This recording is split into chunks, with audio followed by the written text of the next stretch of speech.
Guilty, Max Sica convicted of murdering the Singh children. 2 teenage boys killed in a trench collapse.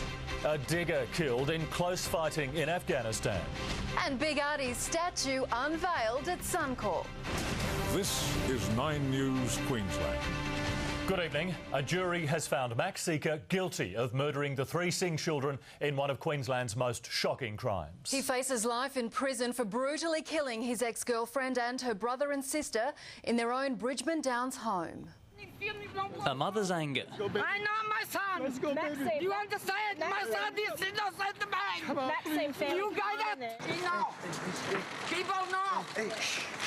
And a mother's anguish. Mrs. Singh, is there anything you'd like to say? The verdict closes a tragic chapter in Queensland history that started more than 9 years ago with a crime our state will never forget. April 22, 2003. And there's Max Sica on the Singh's front lawn, claiming he's stumbled upon one of Brisbane's most shocking crimes. Well, live to reporter Ashley McDermott. What happens to Max Sica now?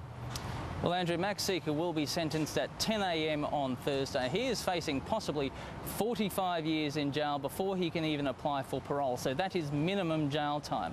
He will be 87 by then. His legal team are planning an appeal. They have a month to put that documentation in.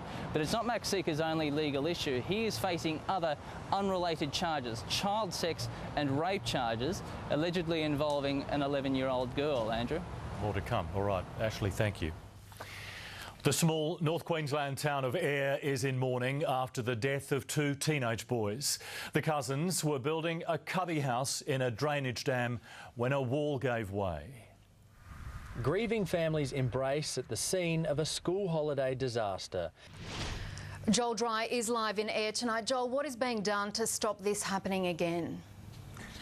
Well, Eva, there's a number of people who live in this area who say they've feared something like this happening for some time. They say the drain wall was just too big and too unstable to have children playing on it. Now, local council engineers will inspect the entire site to work out if it needs to be blocked off to make sure that no further tragedies occur in the future. Eva. Indeed, Joel, thank you.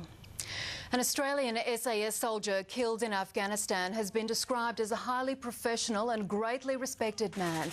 The 40-year-old from Perth was on his 7th tour of duty when he was shot in the chest during a battle with insurgents. 33 Australians have lost their lives since the operation began.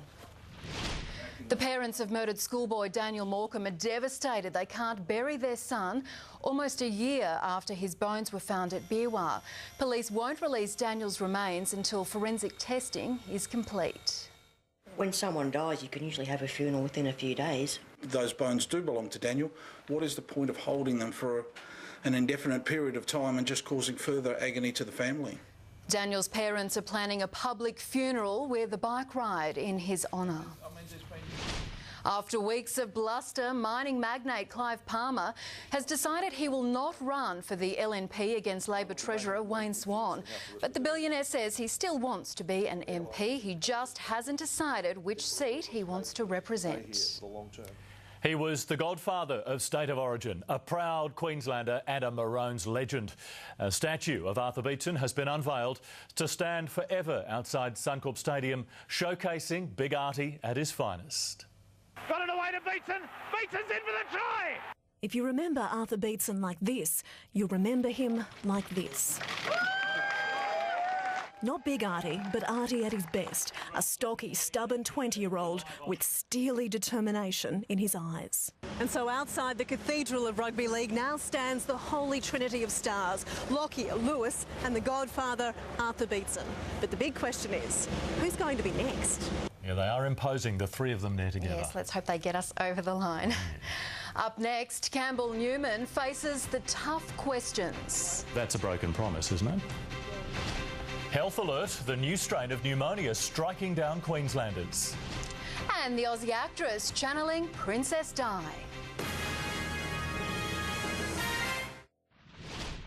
It's exactly 100 days since Campbell Newman and the LNP were swept to office in Queensland. In a moment, we'll have your verdict on the Premier's performance. But first, I spoke with the man himself about a period marked by budget cuts and job losses. A short break in a hectic schedule. Hi, Lofty. Good to see you. No time yet to even hang the few mementos as our new Premier reaches a milestone, 100 days in office. So how do you rate Campbell Newman's first 100 days as Premier? Well, Reach Tell last night polled 1,000 Queenslanders and more than half rated his performance as very good or good.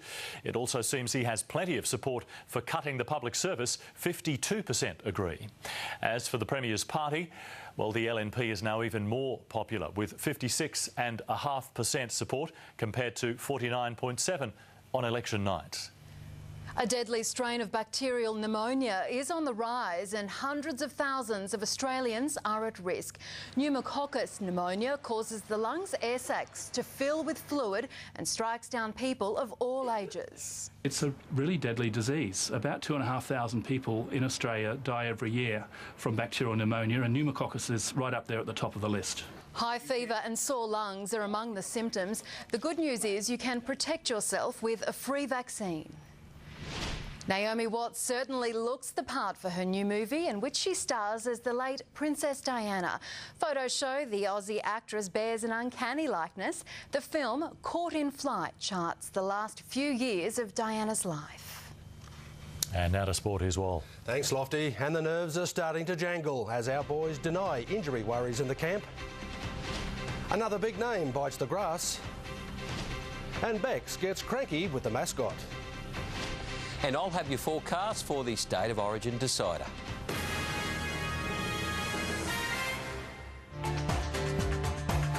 Listen to 9 News live every night at 6 on River 949. Go Queensland! Well, Queensland Origin officials have denied they're going into the series decider with injured players. Setters Justin Hodges and Dane Nielsen are adamant they'll be right to play tomorrow night.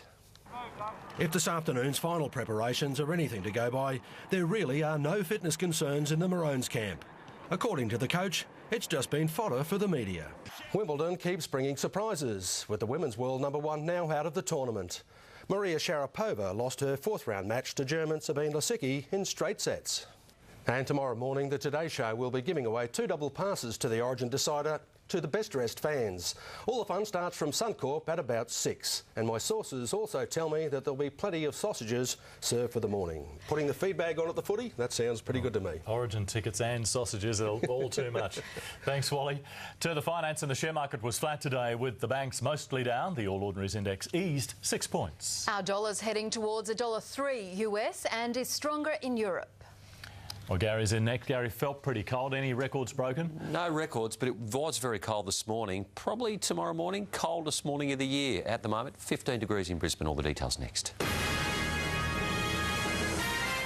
Tomorrow, the whole state will stand behind our boys as we attempt the Magnificent Seven. And this is Ground Zero, where 50,000 fans will descend with one voice. Queenslander. And only 9 News is right here with all the latest changes and breaking news. 9 News tomorrow.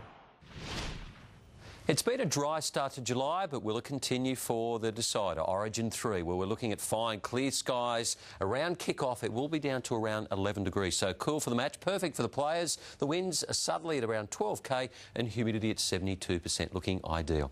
Let's have a look at temperatures across the region today. Not quite any records, but not the coldest morning in Ipswich this year. 0, we've had -1 so far. 1 at Toowoomba, 1 at Redlands this morning. Just 8 degrees on the Gold Coast, 6 for Brisbane, Redcliffe, Caboolture, and 4 degrees on the Sunshine Coast. On the weather map, a few showers expected along the New South Wales coast. The remainder of the country will be fine as a large high-pressure system dominates the weather. Anywhere under the centre of that high, cold and frosty mornings set to continue. Alice Springs seeing some of the coldest mornings in around 10 years. -3 again tomorrow. -4 in Canberra. Mostly fine in Perth and staying fine and sunny over the tropics. Looking that way for Queensland. Inland cold and frosty, even cool near the coast. Mackay will be around 6 degrees in the morning. 6 for Gladstone, 5 for Bundaberg, 4 at Maryborough, and some early frost also in Gympie. Now over the southeast, it will turn out a beautiful afternoon. 19 degrees for Caboolture. Caboolture, Redcliffe, 13 in Toowoomba, but a chilly morning. -1 and frost around Ipswich, just 4 degrees on the Gold Coast early morning. Southwesterly winds will tend southeast in the afternoon. Looks like a pretty good day on the bay. Brisbane 19 degrees and sunshine with a low of 5, and the week ahead a few showers possible just over the weekend. Perfect conditions for the players tomorrow night. OK, thanks Gary. And that is 9 News this Tuesday. We'll see you tomorrow night. Good night. Good night.